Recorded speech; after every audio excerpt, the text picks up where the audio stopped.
Chapter 1. The Juggler. Magician. A long time ago, a man called Hamish lived in a town by the sea in Scotland. He and his wife, Katrina, lived happily in a small white house. Hamish was a fisherman, and he went out to sea in his boat every day. He usually caught a lot of fish, and Katrina sold them at the fish market. One day, Hamish was out at sea. It was late in the afternoon, and it was time to go home. He started pulling his net out of the water. "The net is very heavy today," he thought happily. "Lots of fish." When he pulled the net onto his boat, he saw a wooden box. He was very surprised.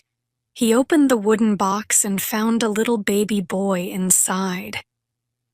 "Oh, a baby boy," he cried. "This is wonderful. We don't have any children, and Katrina will be very happy. She loves babies." He went back home and showed Katrina the baby boy. "Oh, Hamish, what good luck," said Katrina happily. "What a good-looking baby. We must keep this child and look after him. Let's call him Callum." "Yes," said Hamish.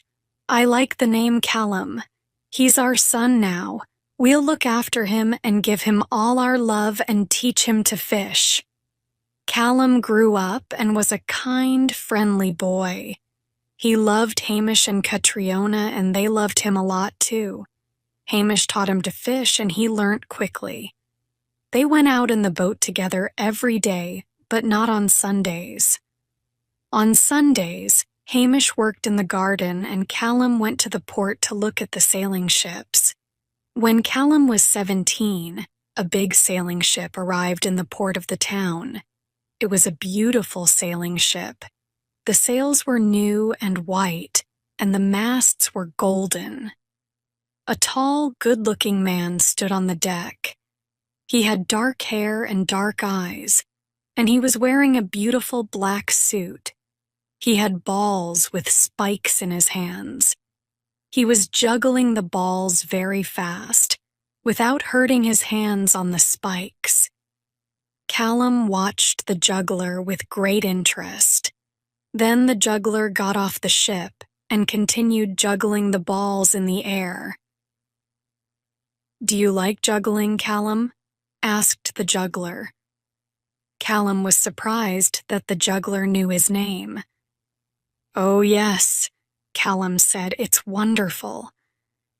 "Do you want to become a juggler, too?" "Yes, I do," said Callum, smiling at the juggler. "I want to learn how to juggle those balls. It must be difficult." "Very well," said the juggler. "Take me to your parents. I want to talk to them." Callum took the juggler to his little house by the sea. "Father, Mother," said Callum, "this man wants to talk to you." Hamish and Katrina were happy to meet the juggler. "We love Callum dearly," said Hamish. "I found him at sea when he was a baby." "At sea?" asked the juggler. He was suddenly very interested in Callum. "If Hamish found him at sea, then Callum is a fairy child, a magical child," thought the juggler. "Give me your son for a year and a day," said the clever wizard, "and I will teach him how to juggle. Then when he comes back home, he can be a juggler. Jugglers make more money than fishermen." Hamish and Katrina looked at each other. They did not know what to do. "We must do what is best for our son," said Katrina, looking at Callum. "Do you want to be a juggler? A good juggler, Callum?" asked Hamish. "Yes, Father, I do," said Callum. "Very well," said Hamish. "You can go away for a year and a day, and when you come back, you will be a good juggler. Is that right, sir?" He looked at the juggler's dark eyes. "That's right, Hamish," said the wizard. "Your son will become a great juggler, and he'll make a lot of money. I'll teach him a lot of things." Callum said goodbye to his parents and left his home with the juggler. For a year and a day, Callum sailed everywhere on the beautiful sailing ship.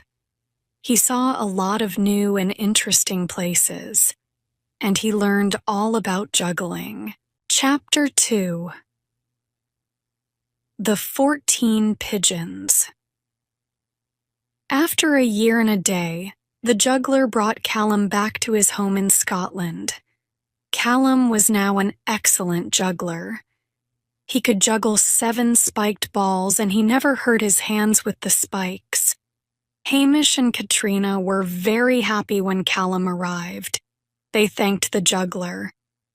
"Now your son is a good juggler," said the man. "If he stays with me for another year and a day, he will become the best juggler in the world." "How wonderful," said Hamish.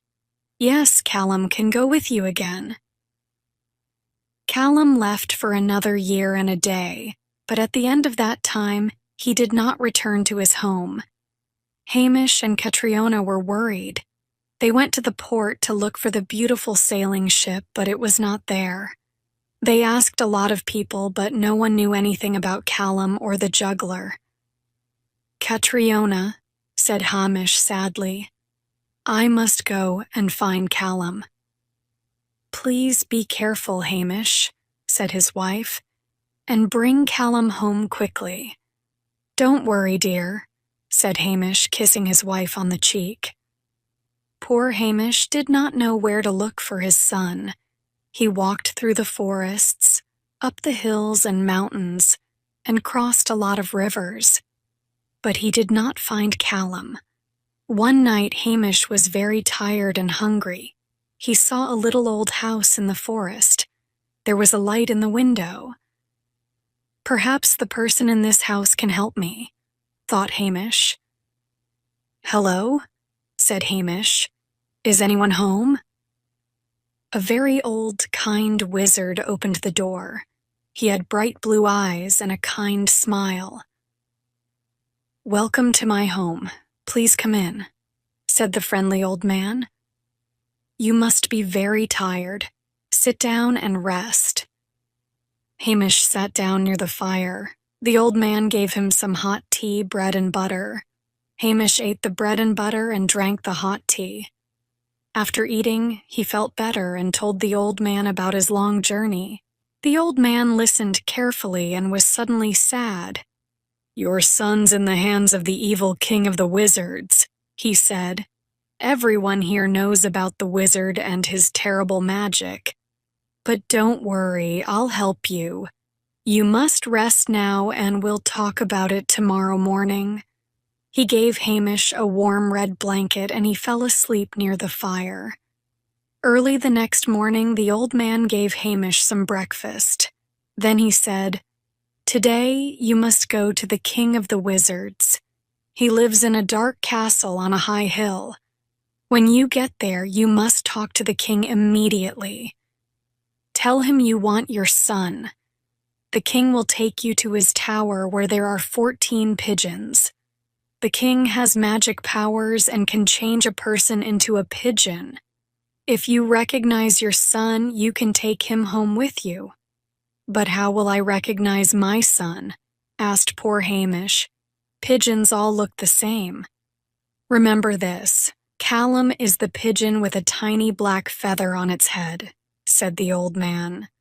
"Look at all the pigeons slowly and carefully, then choose that one and you'll have your son again." "You're a good friend," said Hamish to the kind old man. "Thank you for your help. I'll always remember you." "Good luck to you, Hamish," said the old man. Hamish followed the old man's instructions. He crossed a dark forest and a big river, and then started walking up a high hill. The wizard's dark castle was on top of the hill. There were a lot of towers all around it. The sky was dark and cloudy, and suddenly the wind started blowing. "What an ugly place," thought Hamish, looking at the castle and its towers. My son is in one of those towers. He got to a black wooden door. He rang a big bell and waited. After a few minutes, a man opened the door. "I want to see the king of the wizards," said Hamish. In a moment, the juggler in the black suit was standing at the door of the castle. Hamish was scared when he saw the evil wizard. Chapter 3 in the Tower. The King of Wizards immediately recognized Hamish, and he was not happy to see him. "What do you want?" the wizard asked angrily. "I want my son, Callum," said Hamish. "You promised to bring him to us after a year and a day." The wizard was silent for a moment. "I can give you anything you want. Beautiful clothes, a fast horse, a new fishing boat, a big house, a jewel for your wife. But let me keep your son," said the wizard. "All these presents are nothing to me and my wife," said Hamish. "We want our son, Callum." "You're foolish," said the clever wizard. "You can do a lot of things with a new boat or a fast horse, and your wife will be happy with a big diamond." "I don't want your presents," said Hamish angrily. "I want my son, now." "You're very foolish, Hamish," said the wizard. "Take all the presents you want, but leave your son here with me." "Never," cried Hamish. "I want my son immediately." The wizard looked at Hamish with his cold, evil eyes and started laughing. "Follow me to the tower," he said, laughing. They climbed the steps up to a dark tower. In the tower, there were 14 pigeons. "Now, Hamish," said the wizard, "choose the right pigeon and you can have your son, Callum." "This fisherman will never choose the right pigeon," thought the wizard, "and his son will always be mine." Hamish walked around the tower and looked at all the pigeons carefully. Then he saw one with a tiny black feather on its head. "I'll choose this pigeon with the tiny black feather on its head," Hamish said. Suddenly, Callum was standing in front of his father. "Father," said Callum happily. The wizard was very angry and cried, "Get out of here! One day I'll come back." Hamish and Callum ran down the dark stairs and out of the castle. Then they ran down the hill and into the forest. They stopped at the old man's house in the forest and thanked him. Then they went home. Catriona was very happy when she saw Hamish and Callum. She could not believe her eyes. "Callum, my dear boy," she said, "I'm very happy to see you. Thank you for bringing him home, Hamish." "Oh, Mother," said Callum, "I don't want to go away anymore. I want to work here, in my town. Now I'm the best juggler in the world. The King of the Wizards taught me a lot of magic tricks. People will come to see me." Callum became the town juggler and magician. The people in town always enjoyed his tricks and his juggling. His hands moved very fast, and everyone was surprised. People from his town and other towns came to see him. The children liked Callum a lot. He became famous and made a lot of money. Now Callum and Hamish only went fishing for fun. The beautiful sailing ship with the big white sails and the golden masts never came to the port again. But on stormy nights, the people of the town told scary stories about the King of the Wizards, who lived in the dark castle